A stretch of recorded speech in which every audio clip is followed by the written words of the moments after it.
every patient who are going to come over here very prone to get the infections. So for that purpose we are very, so we are going to give an awareness on how to prevent. So we have arranged some of the 8 stalls over here. So based on the high bundle care, which is very important, where we have to follow every hospital sector.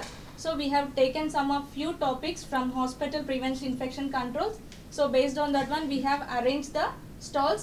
So based on the disease condition, what and all the care we are going to take and how we can prevent of the infections in the all category of patients, and even with the sedentary lifestyle and dietary patterns also. And we have to do even of PPE, which is of personal protective equipment, how we are going to use, which is very necessary in the maintenance and is of hospital sectors. And I feel very proud and honored to have a Mr. Chandrasekhar sir, who is of MGM Superintendent on over here, and Mrs. Sridevi madam, who is of General Manager from Max Care. We would like to thank you, sir. We feel very proud to be over here. And thank you everyone. Yes. And Mr. V. Charanjit Reddy Garu, he is of Managing Director of Omega Bannu Hospitals, and Nursing Superintendent Krishnaveni Madam Garu, who is of Nursing Superintendent in Omega Bannu Hospitals. Thank you, sir. మీరందరూ వచ్చినందుకు ధన్యవాదాలు. నా పేరు doctor Chiranjith Reddy, Omega బన్ను hospital managing director and CEO. ఇక్కడ వేదిక మీద ఉన్న డాక్టర్ చంద్రశేఖర్ సార్ గారు, MGM hospital superintendent, and Sridevi madam గారు, manager Max Care hospital, and మా నర్సింగ్ సూపరింటెండెంట్ కృష్ణవేణి గారు. ఈరోజు మనం ఇక్కడ మెయిన్ టాపిక్ ఏంటంటే ఇంటర్నేషనల్ ఇన్ఫెక్షన్ కంట్రోల్ వీక్. అంటే ఇక్కడ ఇన్ఫెక్షన్ అనగానే మామూలుగా మనం బయట కమ్యూనిటీలో, ఒక సొసైటీలో మనకి బ్యాక్టీరియా వల్లే కానీ వైరస్ వల్లే కానీ, ఫర్ ఎగ్జాంపుల్ కోవిడ్ అనేది ఒక వైరస్ వల్ల మనకి ఇన్ఫెక్షన్ వచ్చింది. అలాంటి ఇన్ఫెక్షన్ ఒక తీరుగా అయితే హాస్పిటల్కి వచ్చిన తర్వాత హాస్పిటల్లోంచి కొందరికి ఇన్ఫెక్షన్ వస్తుంది. అసలు ఈ కాన్సెప్టే చాలామందికి తెలియదు.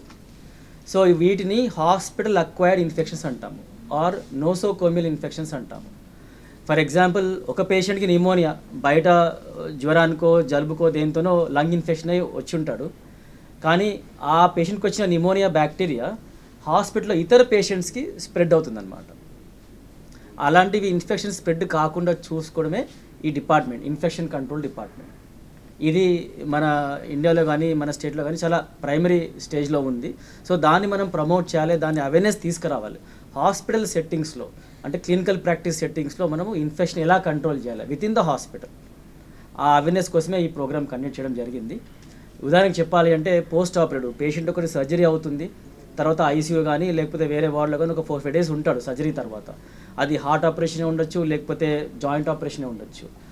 సరైన జాగ్రత్తలు తీసుకోకపోతే, అంటే ఫర్ ఎగ్జాంపుల్ ఆ పేషెంట్ని చూడాల్సిన డాక్టరే కానీ నర్సే కానీ హౌస్ కీపింగ్ ఆ రూమ్లో వెళ్ళడమే కానీ వాళ్ళందరూ హ్యాండ్స్ వాష్ చేసుకోకపోయినా కూడా, లేకపోతే సరిగ్గా గౌన్స్, ఒకవేళ పేషెంట్కి మనం ఐసోలేషన్ పెట్టాలంటే PPE కిట్స్, ఇంతలో మేడం గారు చెప్పినట్టుగా ప్రొటెక్టివ్ కిట్స్ సరిగ్గా పెట్టుకోకపోవడంతో కానీ ఏమవుతుందంటే, పేషెంట్ని చూడడానికి వేరే హాస్పిటల్ సిబ్బంది ఒక పేషెంట్ చూసి మళ్ళీ అదే పేషెంట్ డైరెక్ట్గా వచ్చేసే వరకు ఆడుకున్న ఇన్ఫెక్షన్ అనేది ఇతరికి పేషెంట్కి వచ్చే అవకాశం ఉంటుంది. ఇది చాలా కామన్. అయితే దాదాపుగా మనం ఏం చేస్తామంటే దీని మీద ఎక్కువ దృష్టి పెట్టము, అంతవరకు మనము అసలు ఆలోచన చేయము, ఎవరి బిజీలో ఉంటాం కాబట్టి. సో సరే, ఇయర్కి ఒక్క వీక్ అని మనం అవేర్నెస్ తీసుకురావాలి, ఎస్పెషల్లీ నర్సింగ్ స్టాఫ్, హాస్పిటల్ స్టాఫ్లో. అంటే హౌస్ కీపింగ్ ఉండొచ్చు, నర్సింగ్ స్టాఫ్ ఉండొచ్చు, డాక్టర్స్ ఉండొచ్చు. అందువల్ల ఈ ప్రోగ్రామ్ కండక్ట్ చేయడం జరిగింది. అండ్ ఈ ప్రోగ్రామ్ ఇంపార్టెన్స్ తెలిసి, సాధారణంగా MGM హాస్పిటల్ సూపరింటెండెంట్ చాలా బిజీగా ఉంటారు, బట్ ఈ ఇంపార్టెన్స్ తెలిసి వచ్చినందుకు I'm very much thankful to the sir. Thank you, and I request sir talk to all. Dr. Charanjit, Bannu Hospital MD, and Ms. Sridevi Garu from Max Care, and Krishnaveni Garu from Bannu Hospital Nursing Superintendent, and all media people. This is a good move అండి. చాలా మంచి దాన్ని ఏమంటారు, exhibition, మంచి ఒక programme. So ఎందుకంటే చిరంజీవి చెప్పినట్టు infections ఇప్పుడు మనం ఒక స్టేజ్లో ఎట్లా అంటే ఇన్ఫెక్షన్స్ ఏం చేయవు, నాన్ కమ్యూనికేబుల్ డిసీజెసే అన్నమాట ఒక మాట అనుకుంటుంటిమి. ఆ టైంలో ఈ కోవిడ్ వచ్చేసి ఎంత అతలాకుతలం చేసిందో మీకు తెలుసు. కోవిడ్ అనేది ఒక infection, 1% to another person spread అవుతుంటుంది. అయితే ఇప్పుడు చిరంజీవి చెప్పిన కాన్సెప్ట్ ఏంటంటే అది కమ్యూనిటీ అక్వైర్డ్ ఇన్ఫెక్షన్స్. ఇదేమో హాస్పిటల్కి వచ్చిన తర్వాత కూడా ముందు లేని ఇన్ఫెక్షన్స్ ఇక్కడి నుంచే స్ప్రెడ్ అవ్వడము. ఈ రెండు కూడా ప్రివెంట్ చేయాలి. ఒకటి కమ్యూనిటీ ఈ ఇన్ఫెక్షన్స్ ప్రివెంట్ చేయాలి, హాస్పిటల్కి వచ్చిన తర్వాత కూడా ఇన్ఫెక్షన్స్ ప్రివెంట్ చేయాలి. ఇందులో భాగంగానే ఈ వీక్ని ఇన్ఫెక్షన్ కంట్రోల్ వీక్ లాగా WHO రికగ్నైజ్ చేసింది. సో ఇప్పుడు ఏంటంటే గవర్నమెంట్ హాస్పిటల్ ఎంజిఎంలో కూడా hospital infection control committee very recently ఒక 5 రోజుల కిందనే ఏర్పాటు చేయడం జరిగింది. అంతకుముందు నేను ప్రిన్సిపల్గా ఉన్నప్పుడు స్టార్ట్ చేసిన కానీ దానికి కొంచెం మధ్యలో అది ఆగిపోయింది. మళ్ళీ ఈ మధ్యలో నేను స్టార్ట్ చేసినాము. మా microbiology head, nursing tutor and ఒక surgical head, orthopedician head, clinicians plus మా security sanitation. There is a committee, the composition is there. That committee activate చేయడం జరిగింది. అయితే ఎక్కడెక్కడైతే క్రిటికల్ ఏరియాస్లు హాస్పిటళ్ళలో ఇన్ఫెక్షన్ రావడానికి ఉందో సో అవన్నిటినీ ఎంతవరకు జరుగుతున్నాయి, దానివల్ల మనం ఎంత ఇన్ఫెక్షన్స్ ప్రివెంట్ చేయొచ్చు అనే దాని మీద ఒక 1 year ప్రోగ్రామ్ కూడా ఏర్పాటు చేసుకోవడం జరిగింది. సో నెక్స్ట్ వీక్ నేను ఎంజిఎంది గురించి కూడా చెప్తాను. సో ఎందుకంటే ఈ వీక్లో భాగంగానే 5 days ఇట్లా వస్తుందని, అయితే మా దగ్గర ఈ ప్రోగ్రామ్ చేయలేకపోయినాము. అందుకనే చిరంజీవి చెప్పంగానే ఈయన మా జూనియర్ ఉండే కేఎంసీలో నేను చదువుతున్నప్పుడు, సో అది ఒక అభిమానము. ప్లస్ ఈ ప్రోగ్రాము నాకు అత్యంత ఇష్టమైన ప్రోగ్రాము. ఎందుకనంటే ఇప్పుడు యాంటీబయాటిక్ స్టీవార్డ్షిప్ ప్రోగ్రామ్ అని ఉంది, ఇన్ఫెక్షన్స్ కంట్రోల్ ప్రోగ్రామ్ అని ఉంది. So we started selecting some persons, particularly doctor Usha, ఆమెను కూడా ఇవాళ తీసుకొద్దాం అనుకున్నా. ఆమెని పాండిచ్చేరికి 1 week ప్రోగ్రామ్ కోసం దీనికోసం పంపించడం జరిగింది, orientation programme. She will be the part of my team in infections control this thing. So ఈ కరోనా వచ్చినప్పుడు నేను ఫస్ట్ వేవ్లో నోడల్ ఆఫీసర్గా ఉన్నప్పుడు కూడా same infection control and prevention IPC programmes అంటే ఇన్ఫెక్షన్ ప్రివెన్షన్ కంట్రోల్ ప్రోగ్రామ్ గురించి చాలా మా నర్సింగ్ స్టాఫ్ కానీ పారామెడికల్ స్టాఫ్ కానీ క్లాసెస్ తీసుకోవడం జరిగింది. కొద్ది రోజులు జూమ్లో కూడా తీసుకోవడం జరిగింది, అప్పుడు పర్సనల్గా కంట్రోల్ కాకపోతే. So as what is your name? Monica has told that it is a very important step to prevent the infection by wearing the personal protective equipment. అయితే పర్సనల్ ప్రొటెక్టివ్ ఎక్విప్మెంట్ మనకి ఇన్ఫెక్షన్ రాకుండా చూస్తుంది. ఒకటి personal protection దాని నేమ్లోనే ఉంది. But రెండోది ఏంటంటే దాన్ని సరిగ్గా వాడకపోతే అది పక్కన వాళ్ళకు కూడా రావడానికి ఛాన్స్ ఉంది. అయితే డాఫింగ్ మెథడ్స్ అని ఉంటాయి. Donning is not only the thing, doffing కూడా తీసేసేటప్పుడు కూడా. ఇప్పుడు మనం హాస్పిటల్లో పోతా ఉంటే అన్ఫార్చునేట్లీ మా హాస్పిటల్లో కూడా సో మాస్కులు కానీ ఇవన్నీ మనం వేర్ చేసిన గౌన్స్ కానీ క్యాప్స్ కానీ ఎక్కడ పడితే అక్కడ పడేస్తూ ఉంటారు. సో వేసుకోవడం మట్టుకు బాగానే వేసుకుంటారు, తీసి ఎక్కడ వేయాలి, ఈ ఐసోలేషను, ఇప్పుడు ఆ బిన్స్ ఉంటాయి, కలర్ కోడెడ్ బిన్స్. సో అవన్నీ పాటిస్తే నేను ఇప్పుడు I think Charanjit will show off his techniques and all. So how to wear, how to remove, how to dispose, and how to wash the instruments, how to wash your hands. Chinna washing your hands for 20 seconds will prevent so many infections, almost 80%, 90% infections. So అది very simple thing. అట్లాంటి ఇవన్నీ simple థింగ్సే, కాకపోతే ఏంటంటే మనం simple థింగ్సే కదా అని neglect చేస్తాము. అవి అంత సింపుల్ అవి ఉండకపోయినా బాగుండేదేమో అనిపిస్తుంది ఒక్కోసారి. చేయి కడుక్కోవడం ఏంటి అని, చేయి కడుక్కుంటే కూడా దానికి ఆ స్టెప్స్ లేకపోతే ఇక్కడ కొన్ని neglected areas in the hands అవి సరిగ్గా చేసుకోకపోవడం వల్ల కూడా మనకు చాలా ఇన్ఫెక్షన్స్ వస్తూ ఉంటాయి. సో అట్లాంటి సందర్భంలో ఈ అవేర్నెస్ తీసుకురావడానికి ఈ ఎఫర్ట్ చేయడం అనేది రియల్లీ అప్రిషియబుల్. ఏంటంటే మనం ఒక యాక్సిడెంట్ని ప్రివెంట్ చేస్తే మనకేం లాసో తెలీదు. సో ప్రివెంట్ చేసిన అది అయ్యి ఉంటే తెలిసి ఉండేది, కాకపోతే ఈ ప్రివెన్షన్లో వచ్చిన బెనిఫిట్స్ని గెస్ చేయడం కూడా కష్టం. అది కొంతమంది విజనరీస్కే ఉంటుంది.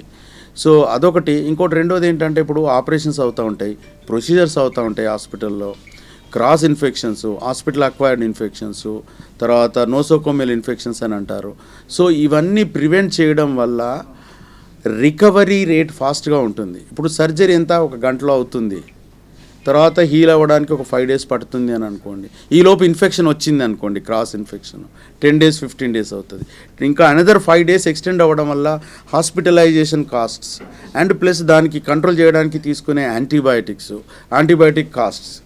సో కాస్ట్ ఎఫెక్టివ్గా చేయడానికి కూడా these hospital infection control measures will help.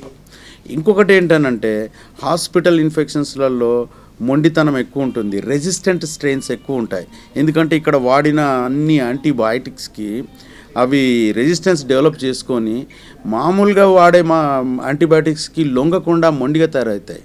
Antimicrobial resistance ఎక్కువ అవుతుంది. అందుకని కమ్యూనిటీలో ఉన్నదానికంటే హాస్పిటల్ అక్వైర్డ్ ఇన్ఫెక్షన్స్ని ట్రీట్ చేయడం చాలా చాలా కష్టము. ఇంకోటి ఏంటంటే ఒక యాంటీబయాటిక్ పనిచేయకపోతే సో ఇంకా ఒక్కోసారి ఆల్టర్నేటివే లేకుండా పోతుంది.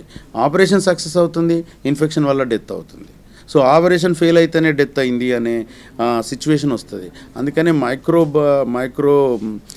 మైక్రో ఆర్గానిజమ్స్ని మనం నెగ్లెక్ట్ చేసే పరిస్థితి లేదు. ఎందుకనంటే మైక్రో ఆర్గానిజమ్స్ లెక్కలేనని ఉన్నాయి, మళ్ళీ అందులో మ్యూటేషన్స్ వచ్చి వేరియంట్స్ ఉంటున్నాయి, కానీ యాంటీబయాటిక్స్ లిమిటెడ్గా ఉన్నాయి. ఒక యాంటీబయాటిక్ కొత్తది తయారు కావడానికి కొన్ని సంవత్సరాలు పడితే రెసిస్టెన్స్ తయారు చేసుకొని మనం ఎక్కడ లాక్యునా ఉన్నాము దాన్ని మళ్ళీ సరి చేసుకొని డెఫినెట్గా ముందుకెళ్తే కనుక ఈ ఇన్ఫెక్షన్స్ రాకుండాను, తద్వారా హెల్త్ని ప్రివెంట్ చేసుకోవచ్చు, మనీని సేవ్ చేయొచ్చు. సో ఎన్నో రకాలుగా ఉపయోగాలు ఉన్నాయి. సో అంచేత this programme is a great programme. I really congratulate you all your team who are into this program. I think under your able guidance and this thing, your team is doing a wonderful job. I really appreciate, and take it to not only to restrict this program to the hospital itself. It is a wide program. It better to be taken. Actually, there are some organizations also. IFCAI is there, so which is infection control program. So many programs. Even I have attended in care where Mustafa is there. You heard about the Mustafa? So and the Burri is there from IFCAI. So the many infection control programs we are attended, and we are also going to start these educative programs in this regard, and particularly the antimicrobial stewardship program also. So we will try to conduct and definitely we will invite you to the MGM hospital, these kind of programs, and we will come to your hospital to exchange our knowledge in this regard, so that health will be spread to all the persons. What is more important for human being is definitely health. So definitely to maintain the health status, to restore the health status, so wherever from the knowledge comes, wherever from the information comes, we will gather and we will consolidate and we will move forward. Thank you very much for giving this opportunity. This is a really wonderful opportunity. Thank you very much for inviting this program. Thank you all. I want to thank once again sir. చాలా బాగా చెప్పారు. అంటే I think this is the best we can really hear.